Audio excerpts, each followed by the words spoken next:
Hi guys, welcome to my YouTube channel daily Chronicles. হ্যাঁ, এরকমই funny কিছু post করবো বলেই চ্যানেলটা করা। This is my first blog. আমি চলে গিয়েছিলাম বং পিৎজার আউটলেট পাঁশকুড়ায়। এক্স্যাক্টলি কোথায় আমার ঠিক জানা নেই, যেহেতু আমি এটা ফুড ব্লগিং করছি না। ডিটেলটা আর বলছি না। আমার বেস্ট ফ্রেন্ডের ইনভিটেশানে একদিন হঠাৎই উইদাউট প্ল্যান চলে গিয়েছিলাম। ওর বাড়ি থেকে ওরা আমাকে নিয়ে গিয়েছিল। যেটা জানলাম ওই ঘাটাল যাওয়ার রাস্তায় পড়বে, পাঁশকুড়া থেকে প্রায় 10-12 কিলোমিটার দূরে।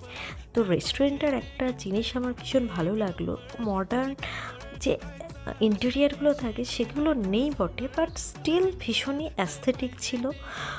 ছোট ছোট গাড়ির পার্টস দিয়ে, বিভিন্ন রকম ওয়েস্টেজ দিয়ে এত সুন্দরভাবে ডেকোরেট করেছিল যে কোনো কারোরই নজর কাড়বে। এই যেমন ল্যাম্পটা কেটেল দিয়ে এত সুন্দর বানিয়েছে, এই বেসিন পয়েন্টটাও বেশ সুন্দর করেছে।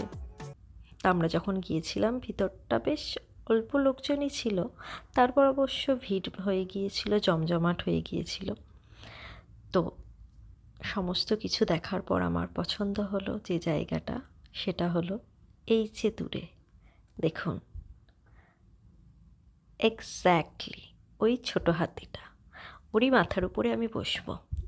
তারান উপরে বসে বেশ ভালো লাগছিল, কলেজের সেই ফিলিংসগুলো মনে পড়ছিল। যাই হোক, আমরা অল্প কিছু খেলাম, পিৎজা, ফ্রেঞ্চ ফ্রাইজ, একটা কোরিয়ান ডিশ খেয়ে সন্ধেটা খুব ভালো কাটিয়ে চলে এলাম। আজকের মতো এখানেই, টাটা, বাই বাই।